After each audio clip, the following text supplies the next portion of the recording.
parts of my upbringing or background that don't fully resonate with me presently, but had value in the past. So examining that and how it might be butting heads with your inner convictions and the path you know that you should be walking, or where you feel really called to, because there's been so much inner work happening in quarantine, especially if you've been following me closely. We've been talking about a lot of these themes, and it just makes sense that that's the natural progression of like, now that's starting to come out. That's we're switching into the summer season, the outer expression, all this inner work is going to shift outwards, and it might not be in direct alignment with what we left behind.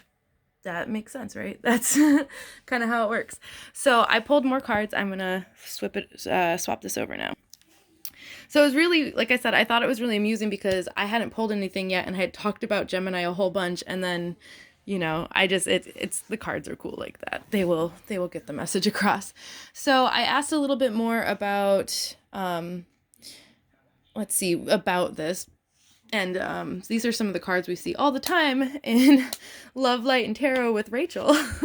So here is the Hangman again. This is, like I said, I'm starting to see some of the same things here, where it's like if we had been doing the work with the Scorpio full moon and like journaling and making those intentions and bringing awareness to it, I think the level, I don't know. I did a lot of that work too. I just think a lot of things need to die. A lot of things need to shift and be let go of. So like, I'm not saying you guys aren't doing that, but I'm saying that I'm seeing a lot of the same messages that I've been trying to preach on here, that they're getting mixed in with the Gemini themes. So we're still at it. I'm not judging. I'm just saying, like, if you want to shift out of this card right here, which we are all so tired of seeing, like, listen up and do your work and go within, and this is yet another opportunity to let this go.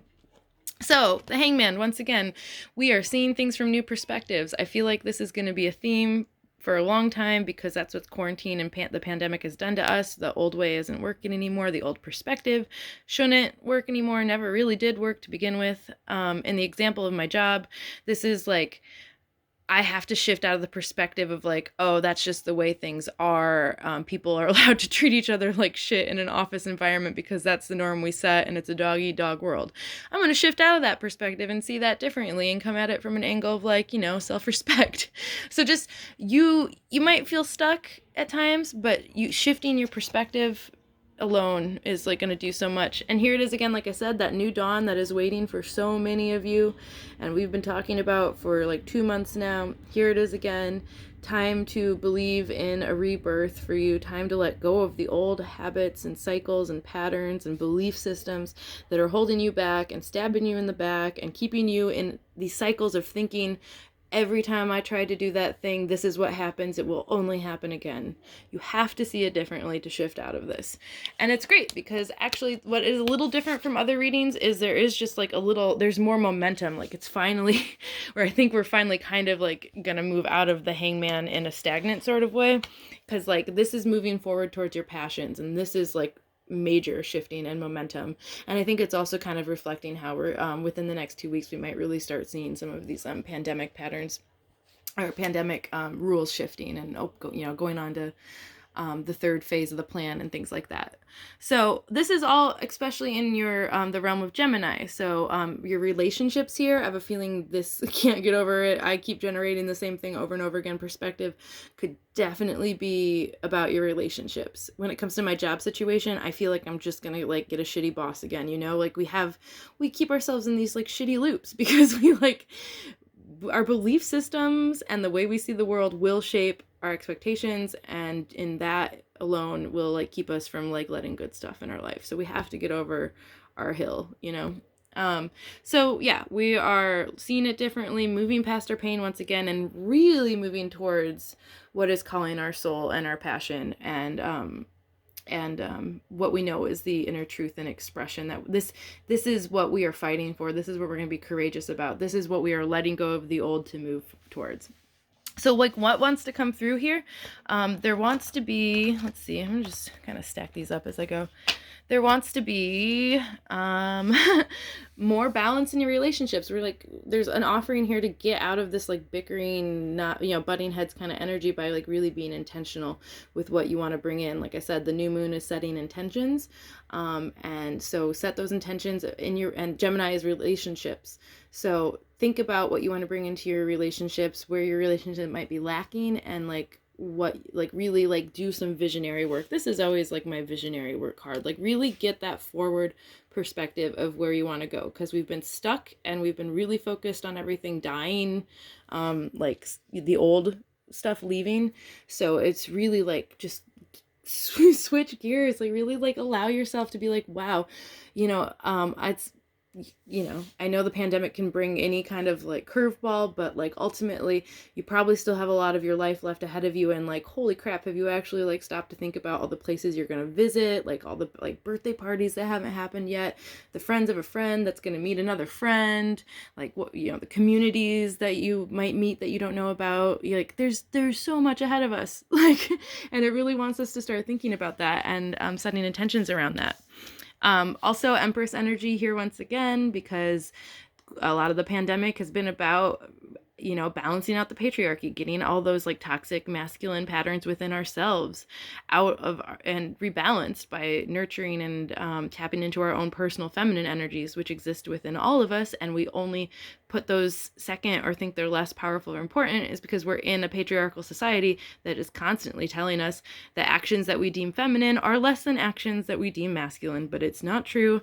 And here is an opportunity to really bask in nurturing, self-care, and the power of your feminine side. It's great. It's here.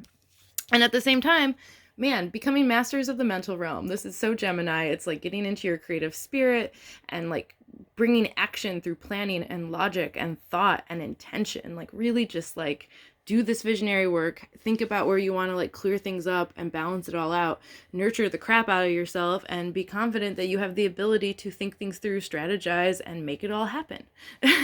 What's getting in the way? All right, death is getting in the way. Death is in the way because first of all, we might be too focused on what's falling apart and when we're supposed to be focused on what is moving in and what is on its way. So that might be some of its focus, is that death is also in the way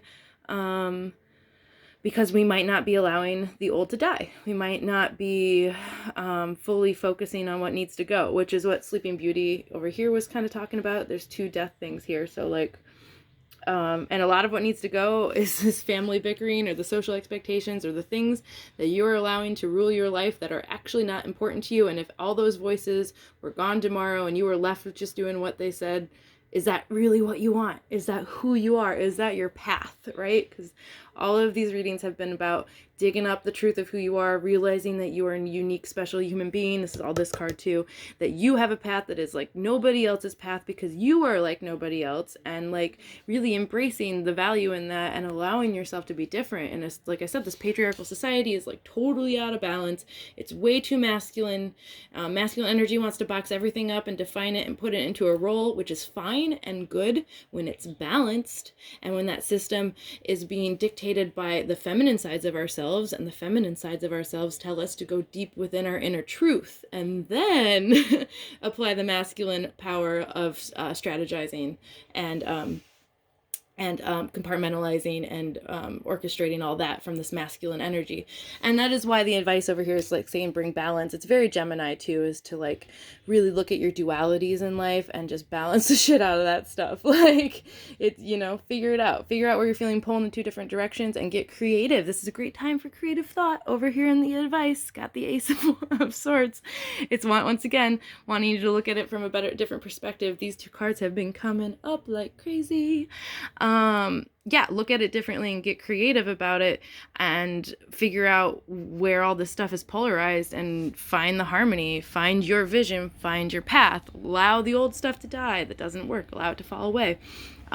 Get your pride out of the way. I have this issue too, because like honestly, like getting stuck up in these expectations, like social expectations and shit, that's all just a matter of pride, right? Because, and maybe, I mean, there could be old wounds there too, because if we feel like if we're failing, we're not worthy of love, or if we're not meeting the expectations of the people in our lives that we look up to, then they won't love us. Like, plenty of reasons why pride is getting in the way, and our too, I don't know, just I don't know. Yeah. I mean, you want to be able to be the person who does it all. And who defines the person who does it all? A lot of the time, society is what defines that person we look up to. So don't let your ego and your pride and stuff get in the way of the work that needs to be done, because like, yeah, at first it might look like butting heads with those expectations of the rest of the world, but you know, this courage card is coming in to say, like, hold tight to those convictions, because eventually they'll see it too. Eventually they will understand that you were following your path, and they'll probably actually, anyone who's caught up in what society's thinking that hard, like, eventually like starts to envy and admire, you know, the weirdos and the outliers and the people who are following their own path. Like, it's very funny that as much as we are like socially conditioned to try to like meet the expectations of our community, that actually the people our community looks up to the most are the people who are trend-setting all that stuff. And you can only be that person if you're doing the work, the visionary work, and the balancing of the dualities, and just not giving a crap about the stuff that the judgment that you think you're gonna get from making the choices you know are your truth. Like, you know. And yeah, and over here too, it's like, what's getting in the way? Here's more ancestral stuff, parents and children, feeling bound by this, and trapped by the expectations of others. Like, I just knew that because it's the Gemini New Moon, but here it is in the cards as well. And all this sword energy, the mental realm, getting you to be creative and excited about learning new things and seeing things from new perspectives, taking on new mental pursuits. Really good time to pick up a new hobby, all that good stuff. So the advice cards with that, like, yeah, here it is. This is a cups card, so it's emotions and connections and relationships and community, all very Gemini once again, even though it's an air sign. There can be overlap in that way, I guess. It's a little complicated to explain, so I'm going to move past it. Basically, just get like dreamy and creative and passionate, and like, you know, this is always like like I said, the dreamy teenage lover boy card, you know, like, bring that energy into your creative pursuits, bring that into your mental realm. Get contemplative and rest. Not just, but I feel like I read this as rest a lot of the time, but I think this time it's really saying take the time to like meditate and consider things and make space for these intentions and what you want, and bring balance into your life. Think about where life is pulling you in different directions, or this could just be, like I said, the Gemini, the divides of like masculine and feminine, active and passive, you know, work and relationship balance. It's just anything that needs rebalancing. Really try to bring in balance, and that's can really help with this nurturing here. Like I said, a lot of the time bringing in balance is just finally respecting the part of you that is begging you to take care of yourself and nurture yourself and to be the parent to your own inner child. So this has been a pretty dope reading, and I'm going to pause this and pull some of these self-compassion cards real quick, and I just want to play around with my mermaid cards because I've decided they're awesome. So I'll be right back.